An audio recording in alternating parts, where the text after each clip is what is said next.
Australia joins other countries at the UN to vote for an immediate ceasefire as US President Joe Biden warns Israel is losing global support. Even war has rules. There are no war crimes more heinous than the atrocities Hamas committed. Tropical cyclone Jasper intensifies with damaging wind gusts as it slowly makes landfall onto the far north Queensland coast. After a long night, the final decision on a new deal on fossil fuels at the UN Climate Summit in Dubai. Will it go far enough? An end date agreed for engineered stone to be phased out in Australia in what's being described as a life-saving decision. I'm Janice Petersen. This is SBS World News.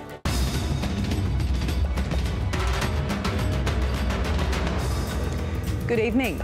Joe Biden has warned Israel that it's losing international support of what he called indiscriminate bombing of civilians in its war against Hamas. The US President spoke at the United Nations General Assembly, voted overwhelmingly in favour of a humanitarian ceasefire in Gaza.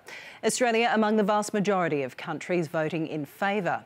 Israel maintains that any pause in fighting will only benefit Hamas. Joe Biden has made no secret of his disagreements with Israeli Prime Minister Benjamin Netanyahu. Bibi, I love you, but I don't agree with a damn thing you had to say. But his latest comments, made off camera at a private fundraising event, represent a hardening of his language. He said Israel currently has the support of most of the world. But he went on, they're starting to lose that support by indiscriminate bombing that takes place. Hours later, that support was put to the test, with the UN General Assembly passing a ceasefire resolution. 153 countries voted in favour, with 23 abstaining. As I said before, even war has rules.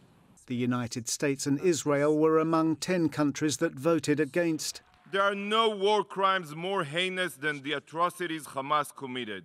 And those that support this resolution are giving the terrorists a free pass. While the resolution is non-binding, the Palestinian envoy said it sends a powerful message. This draft resolution demands an immediate humanitarian ceasefire. Let me repeat, demands. The language of demands, it has the power of implementation. It does not call for or urges, it demands.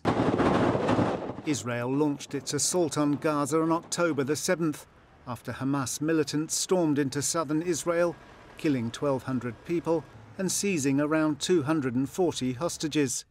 The IDF says 19 of the 134 people still held are dead. The bodies of 2 hostages were recovered yesterday in an operation in which 2 Israeli soldiers died. Hamas is holding our people hostage in brutal conditions, while hiding among and under the people of Gaza.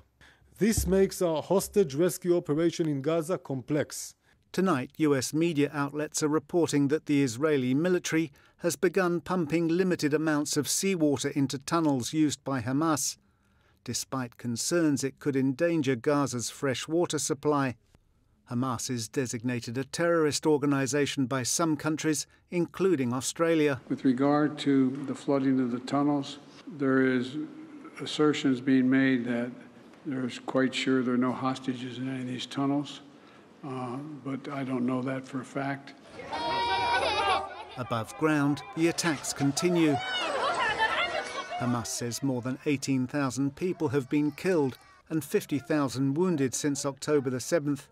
The UN says less than a third of Gaza's 36 hospitals are still operating. So across the border in Egypt, 68 patients from Gaza were flown to Turkey for treatment. Nick Wells, SBS World News. Australia's Prime Minister has taken the rare step of releasing a joint statement with the leaders of Canada and New Zealand, calling for an urgent ceasefire in the Middle East.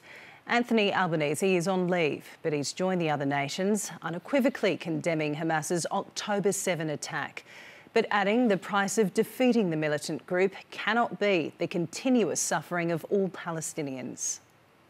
Three nations often in sync, speaking with one voice. I just got off the phone with a long and detailed conversation with Prime Minister Netanyahu of Israel, in which I outlined Canada's position. That position laid out in a rare joint leaders' statement, recognising Israel's right to defend itself, but adding the price of defeating Hamas cannot be the continuous suffering of all Palestinian civilians, and declaring, we're calling for an immediate humanitarian ceasefire. We would hope that that can then bridge into a permanent ceasefire. All voting in favour of the UN's resolution. We support this resolution, but such a ceasefire cannot be one-sided. A significant shift in Australia's position after abstaining from a similar resolution in October because it failed to condemn Hamas. Look, we take each resolution on its merits. There were changes between the last resolution and this one. Israel's ambassador to Australia describing Labor's position as difficult to understand,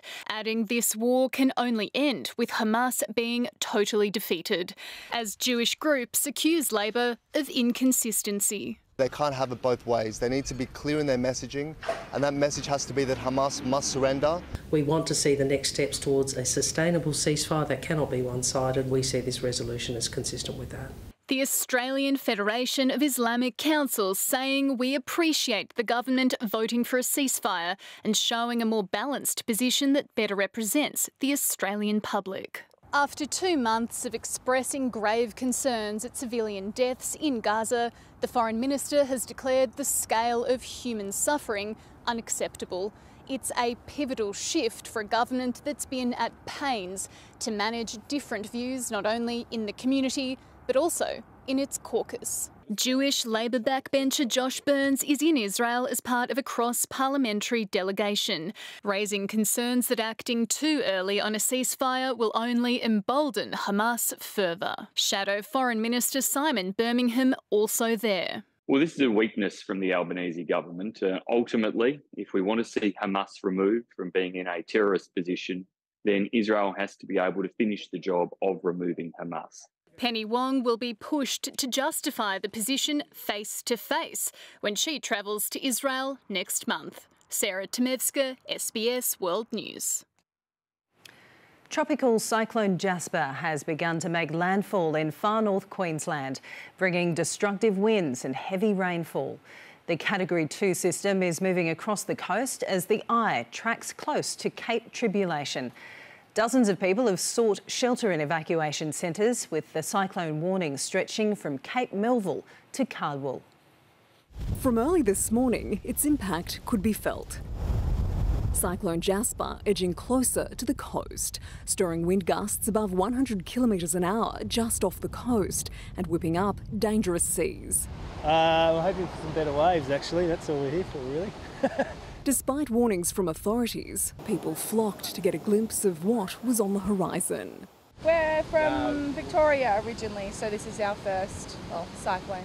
Among the sightseers, storm chasers. And this is actually not a bad one to get a chance at because it catch one or two, but even so, it'll blow your head off. It's about just the enjoyment of what Mother Nature can throw at us, the beauty, of course, and the nature of the birds and the wind. Tourists also keen to sample the wild weather. This wasn't in the brochure when we came, but it's been really nice up to now, yeah. Those along the coast from Cape Melville to Cairns braced for Jasper to make landfall. First big cyclone in a long time. But amid the intrigue, serious warnings from authorities to stay indoors due to the threat of falling branches and flying debris. Those gale force winds will be picking up, as will the rain. There will be a considerable amount of water on the roads. If you don't have to be out, please don't be out. Incoming Premier Stephen Miles says the state is well prepared to deal with the aftermath. Near 150 additional personnel, including 70 SES volunteers who've travelled to the far north to help Queenslanders with that effort. Jasper isn't expected to set any records, but its occurrence now is unusual. Seeing a tropical cyclone develop in December during an El Niño year is quite rare. In fact, we've not had one on the record since the records begun in the 70s. The Bureau says Jasper will likely weaken to a tropical low as it moves west, hitting the Gulf of Carpentaria by the weekend. Whether it develops further in the Gulf of Carpentaria is another question, so we currently have a moderate chance of that cyclone redeveloping in the Gulf as it continues to move west. Residents are also being warned about flooding as intense rainfall tracks the system. Falls of up to 500 millimetres over 24 hours are predicted in some areas, with the threat expected to continue for several days. Kath Landers, SBS World News. And Cairns residents have been advised to take shelter tonight as the cyclone hits. The Mayor of Cairns, Terry James, joins us now. Good evening, Terry. What sort of impact has the cyclone had so far? Good evening, Janice. Yes, we've had a fair amount of rain this afternoon, but generally in Cairns it hasn't been too bad. We have, although we have lost currently 18,000 customers with power outages, and there's of course quite a few trees down. The main roads up to the Atherton Tablelands, the Calandra Range and the Gillies Range is closed. So we're just sitting here waiting for the impacts of the crossing to come our way. So it's a waiting game at the moment, Terry, but what sort of challenges will residents face in the days ahead if this cyclone does indeed have a severe impact? Well, flooding is coming our way. We're expected to get around 400 to 500 millimetres of rain over the next 24 hours. That's a substantial amount of rain. So there will be flooding. We will be getting more power outages, absolutely guaranteed, particularly if we've got 18,000 customers without power right now. And also that amount of rain will bring a lot of trees down. So that's the biggest impact that we have with cyclones of this nature. Thank you so much for that update. That is the Mayor of Cairns, Terry James. Well, a deal that would push nations to transition away from fossil fuels has been finally approved at the COP28 Climate Summit in Dubai.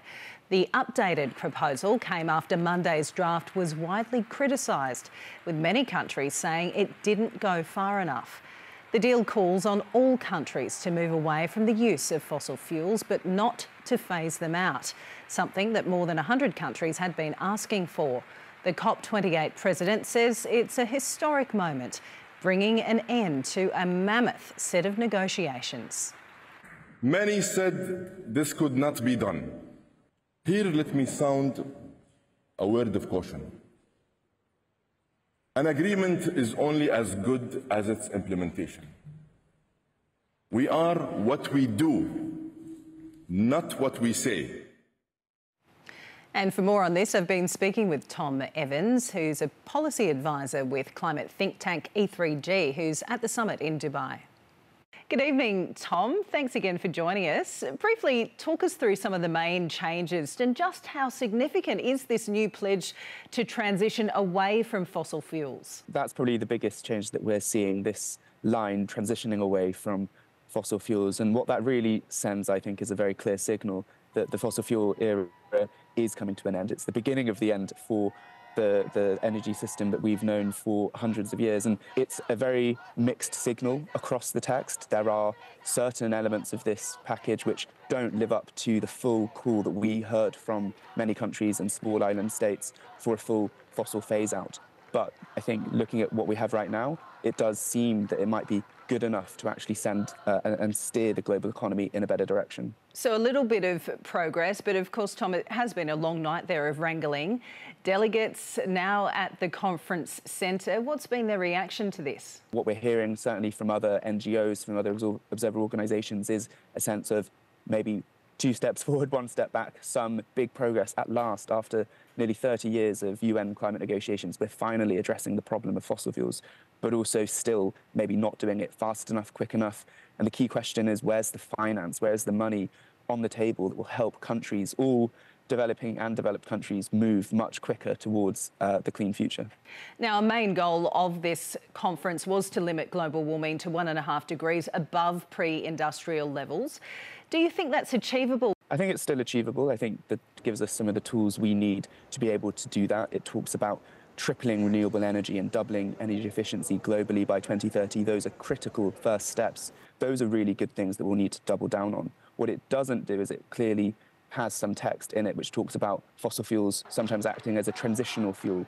We know from the science that there is no room for oil and gas extraction for a 1.5 pathway, and so there is still much more work to do to really make sure some of those solutions aren't pursued and we actually keep to what's needed for preserving the Paris Agreement.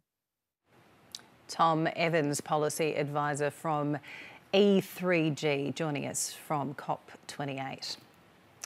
Well, the Treasurer has unveiled a $13 billion improvement to the budget bottom line with a second surplus next year in sight. The better-than-expected forecast comes from a massive windfall in tax revenue of almost $65 billion since the May budget.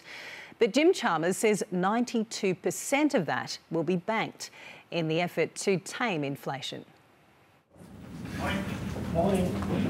Approaching the festive season with a message of budget discipline. Our strategy over the past 18 months has delivered an historic turnaround in the budget position, but we know that there is still much more work to do.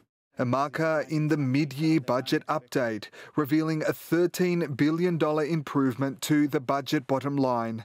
The deficit forecast to shrink to $1.1 billion this financial year, though growing over the next 4. But the prospect of another surplus is in sight. We are not yet forecasting that second surplus for good reason, but we are within striking distance. The improvement thanks to a surge in tax revenue, almost $65 billion higher than forecast since the May budget, in the most part due to high commodity prices and wages growth. Economists pointing to global factors, a silver lining of instability abroad. One has been war that's pushed up the price of the stuff Australia sells to the world. We're getting tax money off that. But the other is inflation. Inflation takes money from families and gives it to governments. That combination has the budget much stronger than it was. Despite the windfall, there are no new measures for cost of living relief in this update. Acknowledging inflation is still too high, the Treasurer maintains banking 92% of the revenue is the best option. So we're engaged on this fight against inflation on every front, and a really important part of that is making sure that the budget is as in good a nick as it can be, not at the expense of cost of living help, but at the same time as we roll out billions of dollars in help. Having already peaked, headline inflation is still expected to remain high, forecast to fall to 3.75% by mid-2024, 0.5% higher than the May budget. Well, the one budget they ignored talking about was the household budget, and the household budget is in tatters. Finding some savings of about $10 billion since May. We have an expectation that it's across government. This is everybody's responsibility. With the strains becoming more apparent. 5 pressure points on the budget. Interest payments from gross debt of more than $900 billion expected to grow by an average of 11.7% per annum over the next decade, followed by the NDIS and hospitals. Heaping more pressure on the next budget, already shaping up as key to the next election. Pablo Vinales, SBS World News. And later in the program, Finance Minister Katie Gallagher tells our chief political correspondent why holding back on cost of living support is the right move for the economy. And coming up, Ukraine's president pleads with US Congress to support a military aid package for his country as officials warn time is running out. It's been labelled the modern-day asbestos used in kitchens across the country. Now Australia will become the first nation to ban its sale. And passport prices set to rise. We'll have more details in On the Money.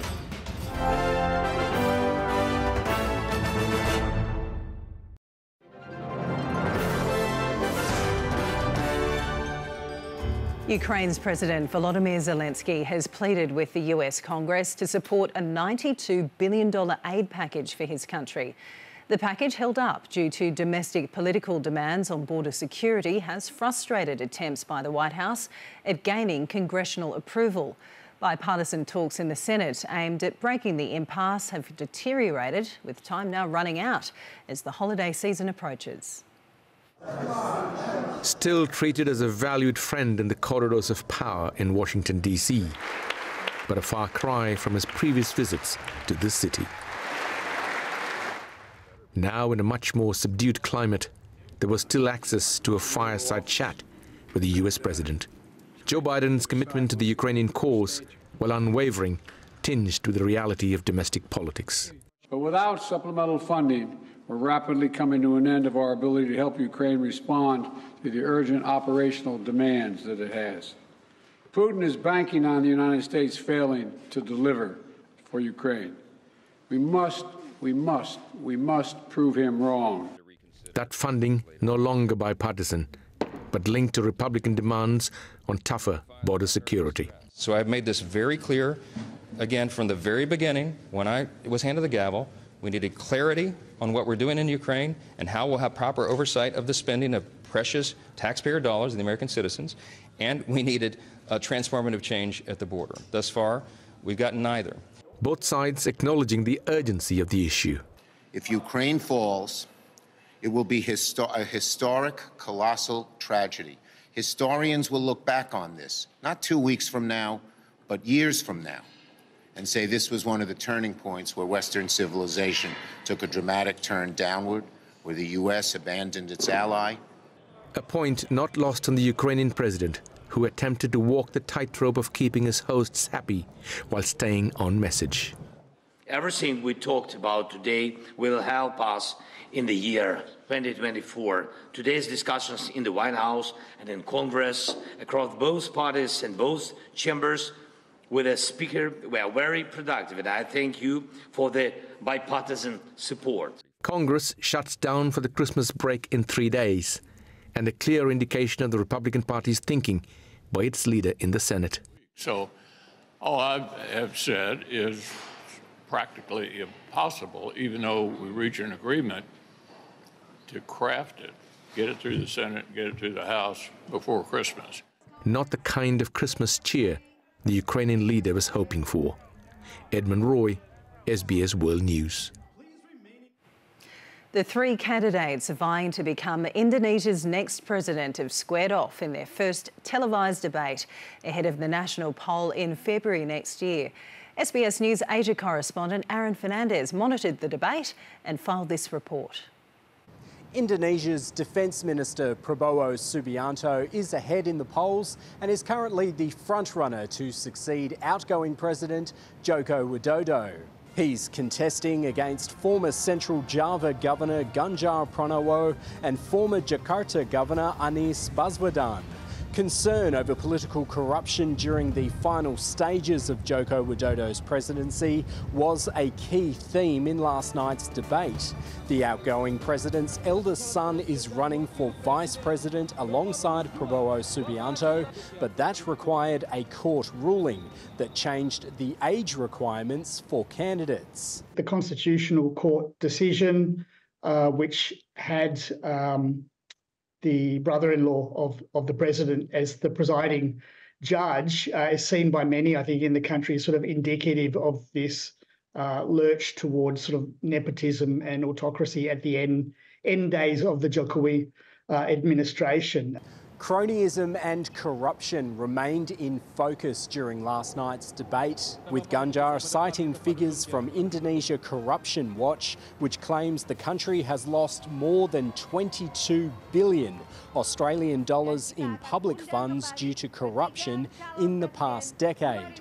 Joko Widodo is still a popular figure in Indonesia though, and Prabowo Subianto, despite losing 2 elections to him in the past, has positioned himself as Jokowi's natural successor. This was the first of 5 televised debates that the candidates will participate in before the vote on February 14 next year. SBS Asia correspondent Aaron Fernandez reporting there. The Australian government says it's concerned over China's recent destabilising and coercive actions in the South China Sea. The rebuke follows weekend confrontations between the Chinese Coast Guard and Philippines vessels. Chinese ships seen ramming one boat and firing water cannon at close quarters. The Department of Foreign Affairs has warned that those actions endanger peace and security and risk miscalculation, and is calling for international law to be followed. China's government maintains its actions are justified. Funerals have been held for 23 Pakistani soldiers killed in a suspected suicide attack on a military camp in the country's northwest. The gun and bomb attack in the western town of Daraban was claimed by an offshoot of the Pakistani Taliban. The army says all 6 attackers were killed in the ensuing battle, and it comes just 2 months ahead of the country's national election. The UK's House of Commons has voted to approve in principle an emergency bill to deport asylum seekers to Rwanda. The Supreme Court had earlier ruled the policy was in breach of human rights laws. But after the UK agreed on a new treaty with Rwanda, the House passed the first reading of the bill despite protests from within the government's moderate and hardline factions. A far-right member of the Polish parliament has sparked outrage by extinguishing the candles of a menorah lit for the Jewish holiday of Hanukkah. Grzegorz Braun later took to the chamber to defend his actions, describing Hanukkah as satanic and saying he was restoring normality. Newly appointed Prime Minister Donald Tusk has branded the incident a disgrace. Well, it's been labelled the modern-day asbestos used in kitchens and bathrooms right across the country. And now Australia will become the first nation to ban the sale of engineered stone over the deadly risk it poses to workers. Let's now bring in SBS reporter Naveen Razik joining us from the newsroom. Good evening, Naveen. Just how long will it be until these products are outlawed? Janice, in just over 6 months' time, engineered stone, widely used in home renovations, will be banned nationwide. Federal, state and territory ministers agreeing to outlaw the product from July 1, 2024 in most jurisdictions. The Commonwealth will also implement a customs prohibition, stopping imports at the border. There will be a transition period for existing engineered stone contracts, with consumers urged not to sign new contracts after January 1. Now, this follows a Safe Work investigation recommending an outright ban on the product following rising rates of silicosis among stonemasons. The incurable disease, triggered by silica dust exposed in the manufacturing process, has left many workers with just years to live. This decision has been welcomed by health professionals and unions who warned they would stop their members from working with engineered stone if governments didn't act. We know that as many as 1 in 4 workers that are using engineered stone are contracting silicosis, are contracting other life-ending dust diseases. If you refuse to implement this ban, if you oppose this ban, you will have blood on your hands. Some manufacturers had argued against a total ban, but we've already seen IKEA and Bunnings pledge to stop selling the product. Now for the entire industry, that decision has been made for them. Janice? Thanks so much. That's Naveen Razik updating us there. South Australia's Premier has announced a royal commission into domestic and family violence in the state. The decision follows sustained pressure from advocates calling for the action to be taken last month. The death of 4 women in just 1 week prompted hundreds to campaign outside the state's Parliament House. Premier Peter Malinauskas said the inquiry would take no longer than 12 months because action is needed now. Derek Bromley, the man thought to be Australia's longest-serving Indigenous prisoner, has lost a High Court bid to have his murder conviction overturned. The Wurundjeri man was jailed for life in 1985 for the murder of Stephen DeCosa, whose body was found in Adelaide's River Torrens. The court was asked to consider whether testimony from only eyewitness was unreliable due to him experiencing an acute psychotic episode. The majority of the bench dismissed Bromley's application to appeal. 2 judges dissented, citing concerns there was a significant chance he was innocent. Bromley has been eligible for parole since 2006.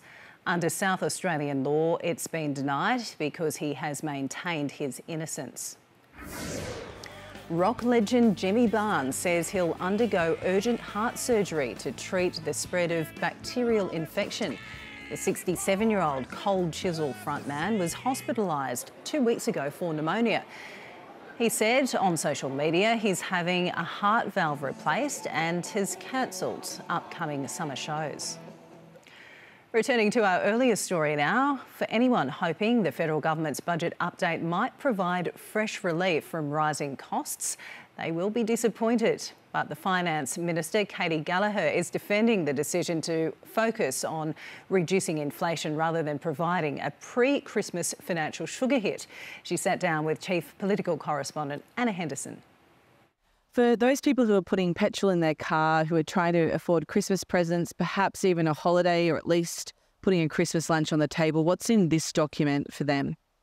Well, we've got our cost of living measures, which we're flowing out through the budget. I mean, in terms of what we could do in this MyEFO, it's really an update, a stock take of where we are right now.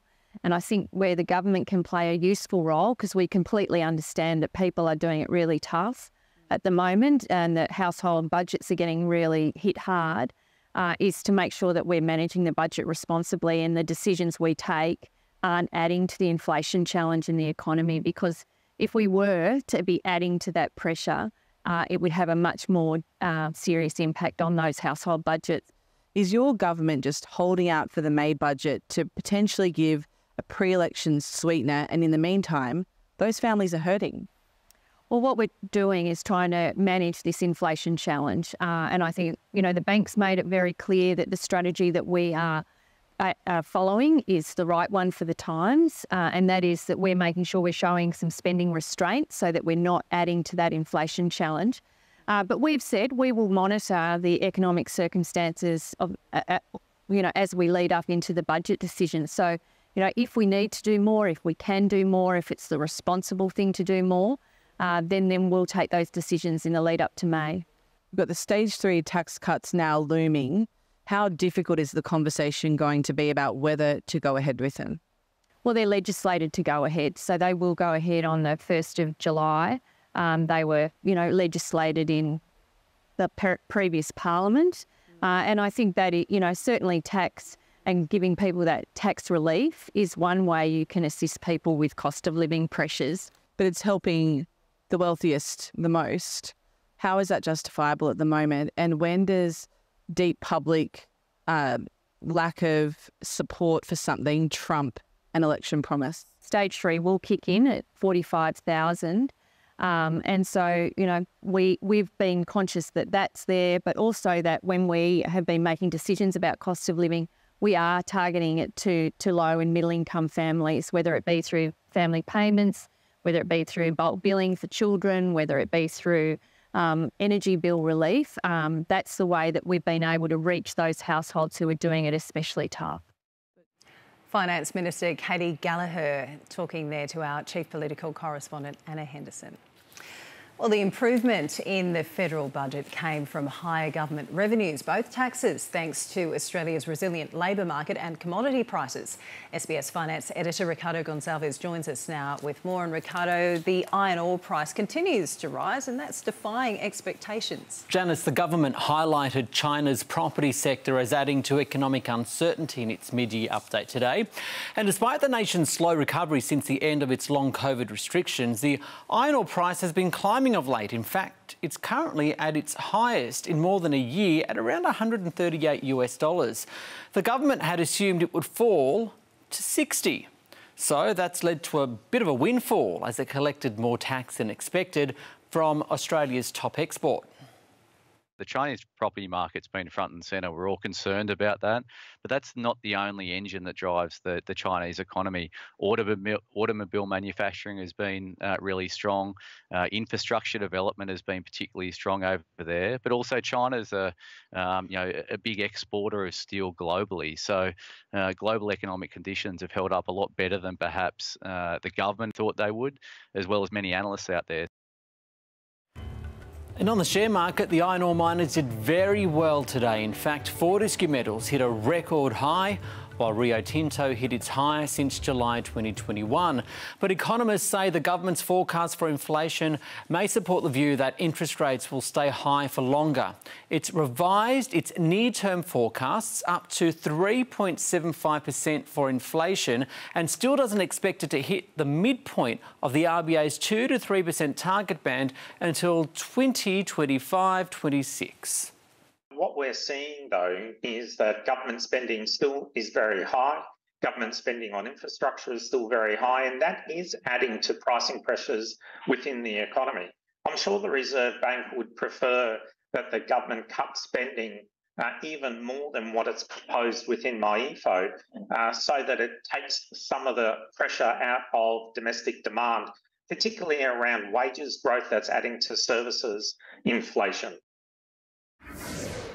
Inflation in the US, meanwhile, continues to ease, down from an annual rate of 3.2% to 3.1%. It comes ahead of the Federal Reserve's meeting on interest rates tomorrow. The data boosted shares on Wall Street and aided sentiment here, with the ASX 200 adding 0.3% today. Health companies like Neuron did best, while energy stocks fell as the oil price dropped overnight. Sigma Healthcare surged after it returned to the share market following news of its proposed merger with Chemist Warehouse. $1 Australian is buying 65.5 US cents and is up against the New Zealand dollar as its government amended the central bank's remit by removing employment from its mandate so it can solely focus on inflation. Cybersecurity and artificial intelligence have been identified among the top threats to Australia's economy. At its December meeting, the Council of Financial Regulators, made up of the corporate watchdog ASIC, banking regulator APRA, the Reserve Bank and Treasury, called out the need to strengthen Australia's financial resilience to such threats as geopolitical tensions grow.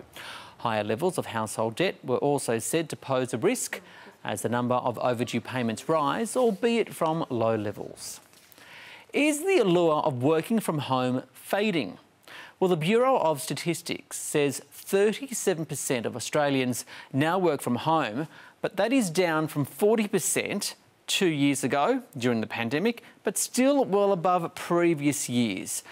And it's those higher up the chain that do so, with 60% of managers and professionals working away from the office. But experts say we could see that number decline as the labour market slows.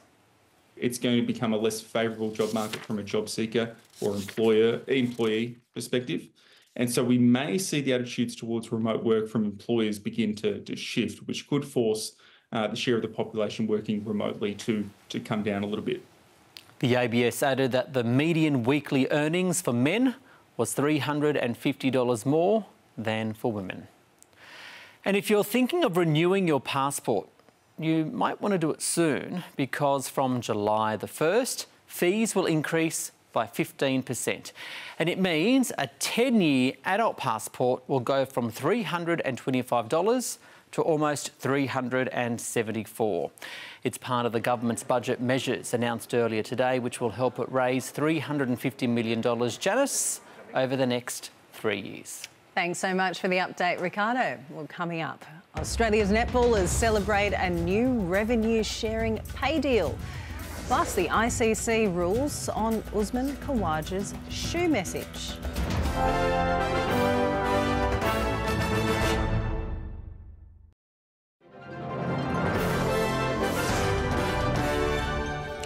A warning to Indigenous viewers that the next story contains an image of a person who has died. A mother and son have faced sentencing in the Northern Territory Supreme Court 18 months after the remains of Unmutnir grandmother were found partially buried in rural Darwin.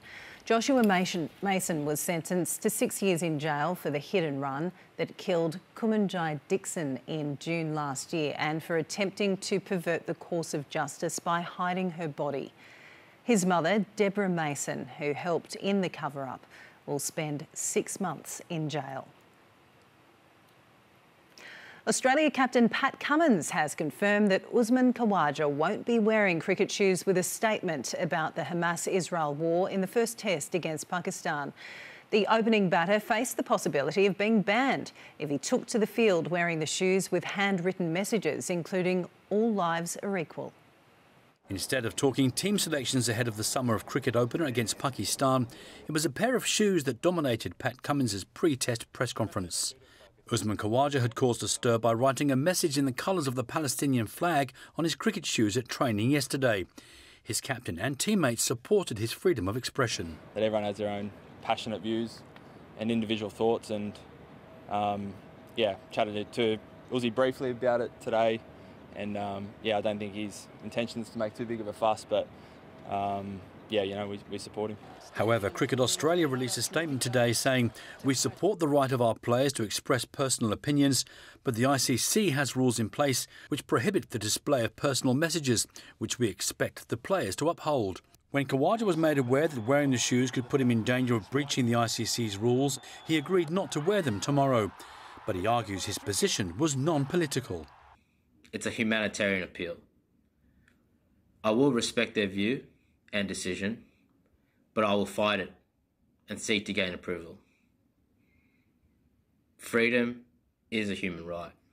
Australia will look to bring in new leaders into the team during the series. Travis Head elevated into the leadership group alongside Cummins.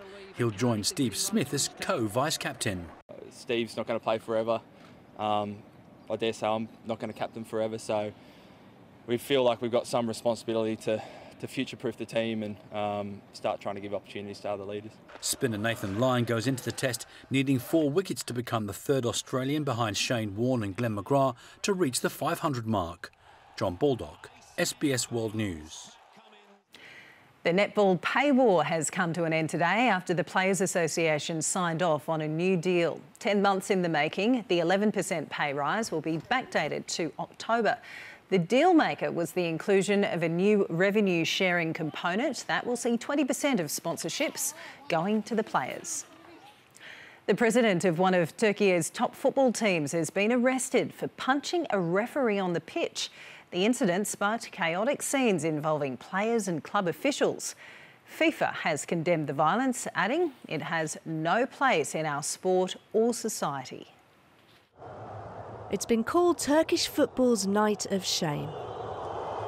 The moment Faruk Koçer, the president of the Turkish club Ankara-Gücü, ran onto the pitch and attacked the referee. He was also struck as he lay on the ground. It prompted the country's federation to shut down the entire league system. After the Super League match, our referee, Halil Umut Mela, was subjected to a very bad and inhumane attack by irresponsible thugs. We strongly condemn this attack. Today, the referee, Halil Umut Mela, was shown recovering from a facial fracture in hospital. From his bed, he received a call from Turkey's President Erdogan.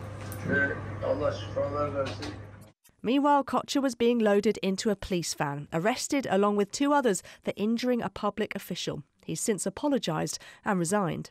Condemnation has come from far and wide. FIFA President Gianni Infantino said there is absolutely no place for violence in football on or off the field. He added, without match officials, there is no football. Rage against referees has long been an issue. English referee Anthony Taylor and his family were targeted in Budapest airport after this year's Europa League final. At grassroots level, this goes on every single weekend, and we need to do something about it. The abuse of referees has to stop. How does it start? I think it would help, at the top level, if managers and players set a better example. The attack on Mela, one of Turkey's top referees, was a flashpoint, a moment, but it's an issue affecting football from the grassroots to the very top. Katie Gornall with that report.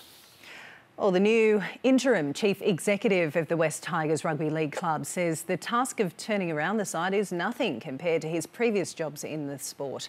After winning the wooden spoon for the last 2 years, the Tigers board was dismissed and its chief executive, Justin Pascoe, resigned yesterday. Richardson has overseen successful turnarounds with the South Sydney Rabbitohs and Penrith Panthers. He says the important thing is to get the West Tigers back on track and to look forward, not back. Paris Olympic workers will resume work on the surfing site in Tahiti after the reef there was compromised. The venue at Te Ahupo'o is famed for its big waves, but the construction of a new tower for surfing judges hit problems when a barge damaged the coral. The Olympic Organising Committee suspended work but have confirmed that smaller barges will now be used to reduce the impact on the environment. Researchers in Perth have found that computer screens rather than mobile phones are more likely to contribute to the development of myopia. Short-sightedness is associated with an increased risk of future eye problems, with half of the world's population expected to have it by 2050. 14-year-old Avash Shakia was born into a family with short-sightedness. So we went and got tested, it came back pretty badly, and I was like, oh, come on, can't be that bad. And then I put the glasses on for the first time and I was like, oh, that's how I'm supposed to see now. But it wasn't until he was in year 4 when his parents realised he needed help. Progressively, we were noticing he was getting closer and closer to the telly. And then we were like, something's not quite right. He was referred to the Lions Eye Institute in Perth, who was studying myopia in young adults at the time.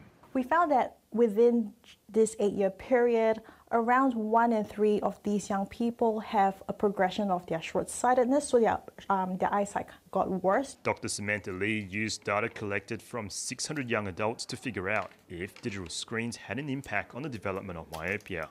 She discovered that short-sightedness worsened in those who logged 6 or more hours per day behind a computer screen, while time spent on a mobile phone had little to no impact. When you hold your mobile phone close to your face, it's pretty small, but everything around the mobile phone is far away. So the brain registers that most things around are far away and tell the eye that there is no need to become more short-sighted. Experts say spending more time outdoors can help delay the start of myopia, especially at an early age. For those who have to work, taking a break or bringing your screen outside where the sun is shining can help. Now what we need to do is be more cautious, even more cautious, because they are using computer screens for games, studies and everything. So we just have to make sure that the times they spend on the bigger screens are limited. Dr. Lee is hoping to further her research and look at the genes causing myopia progression at an early onset. Christopher Tan, SBS World News. Coming up, the weather details and an unprecedented perspective captured inside one of the Milky Way's exploded stars.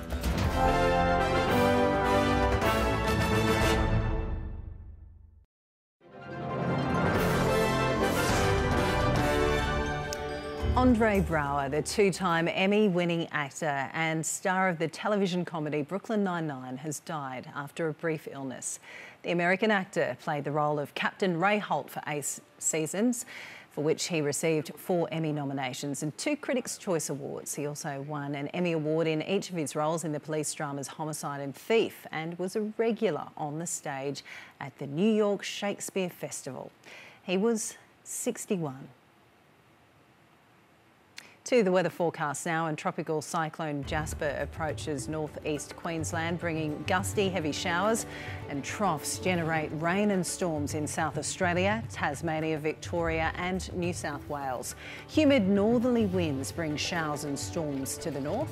In the major centres now, possible storms ahead for Sydney, partly cloudy skies in Canberra and Melbourne, a shower or 2 heading to Hobart and Adelaide. The sun will shine in Perth, heading for a top of 29 degrees there, and showers and a possible storm possible for Darwin, and partly cloudy skies in Brisbane. Checking conditions further afield now, fine and bright in Nadi, partly cloudy in Port Vila, windy in Auckland, partly cloudy in Wellington. Checking conditions in Southeast Asia now, overcast skies in Phnom Penh, thunderstorms ahead for Kuala Lumpur and Singapore, partly cloudy in Jakarta and rain in Dili and Honiara. Let's head further north now, snowfall ahead in Beijing, cloudy in Tokyo, fine weather in Shanghai, partly cloudy in Hong Kong and a few showers for Hanoi. Heading west, all clear and bright blue skies for Beirut, a few showers in Jerusalem, fine in Baghdad and partly cloudy in Islamabad. To Europe, cold and snowing in Stockholm and Moscow, some drizzle ahead for Warsaw, partly cloudy in London, fine and clear in Paris, rain for Rome and cloudy in Istanbul. To Africa now, showers and wet weather for Algiers, fine and sunny in Casablanca, partly cloudy in Dakar and Lagos, wet weather in Nairobi, thunderstorms again for Johannesburg. Checking conditions in South America now. Showers on the way for Caracas, rainy too for Bogotá, overcast in Lima, showers in Asuncion and thunderstorms in Buenos Aires. For North America, wet and showery in Vancouver, bright blue skies for New York, partly cloudy in Denver and fine in LA. NASA has released a new photo of what experts say is the youngest supernova remnant in our galaxy. The image was captured by the James Webb Telescope, and it's the most detailed look inside an exploded star to date. Astronomers say they hope this glimpse can help researchers better understand just how the star exploded 10,000 years ago. Recapping our top stories now, and a deal that would push nations to transition away from fossil fuels has been approved at the COP28 Climate Summit in Dubai. The deal calls on all countries to move away from the use of fossil fuels, but not to phase them out. The COP28 president says it's a historic moment, bringing an end to a mammoth set of negotiations. The Prime Minister Anthony Albanese has taken the rare step of releasing a joint statement with the leaders of Canada and New Zealand, calling for an urgent ceasefire in the Middle East. An end date agreed for engineered stone to be phased out in Australia. Federal, state and territory ministers have agreed to outlaw the product from July 1, 2024 in most jurisdictions. And economists say the government's forecast for inflation support the view that interest rates will stay high for longer. That's The World this Wednesday. If you missed any of tonight's bulletin, you can always catch up on SBS On Demand, and for the latest news, head to the SBS News website. Rochelle Harrison-Pless will be back with our next bulletin at 10:15 tonight. For now, though, from the World News team, good night.